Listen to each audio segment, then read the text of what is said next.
playSaban heated about players leaving early for draft. 146, Nick Saban says, the only person that loses is the player, when he talks about players leaving early for the NFL draft. 146, Alabama coach Nick Saban warned against all but the top-ranked players leaving early for the NFL draft, saying, the person that loses in that is the player. Saban watched 7 of his underclassmen declare themselves eligible for this month's NFL draft, the most in his tenure at the school. However, Saban said Saturday that players who are selected in later rounds, or not at all, may be leaving money on the table and helping NFL teams save on salaries. Now, we have guys that have no draft grades, 7th round grades, free agent grades, 5th round grades that are going out of the draft. And the person that loses in that is the player, Saban said after Alabama's spring game. If you're a third-round draft pick, and we had one here last year, I'm not going to say any names, goes and starts for his team, so he's making third-round money, which is not that great. He'd be the first guy taken at his position this year, probably, and make $15 minus $18 million more. So, the agent makes out, the club makes out, and now they've got a guy that's going to play for that kind of money for 3 more years, alright?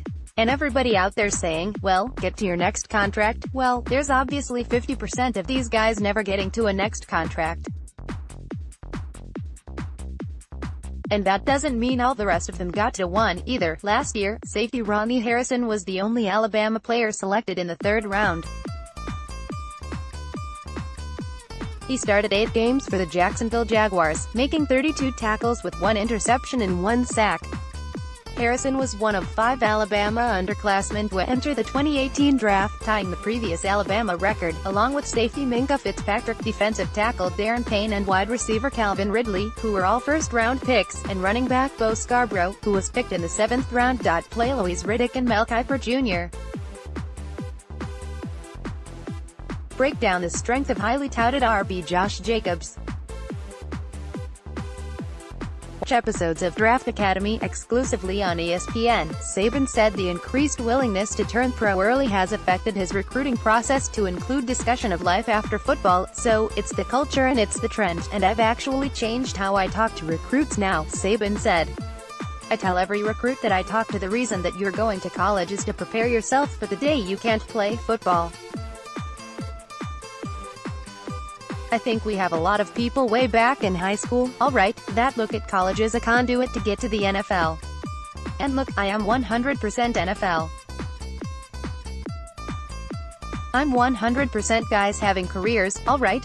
But people have to be smart about the business decisions they make relative to the NFL because it is all business. When people make emotional decisions, they're going to have to suffer some really difficult consequences for themselves in the future. Because you don't have to go out for the draft early. You can come back and play. We've had 6 or 7 guys here that had 2nd or 3rd round grades that became top 15 and 1st round draft picks and made a significant amount of money doing that, so there's some really good examples of guys that did that way. There will be 103 underclassmen eligible to be selected in this year's draft, the 2nd most ever behind the record 106 last year, when only 69 underclassmen ended up drafted. Not just our players, there's a significant amount of players that are not making good business decisions about what they do, Saban said. And yeah, it affects our team, but our team turns over more quickly. We just have to have more better young guys that can go out there and learn how to play and provide depth for the team. And it's not going to be an excuse for what kind of quality we put on the field. We've just got to do a better job of coaching because you've got to do a better job of developing young players because they're going to have to play more quickly.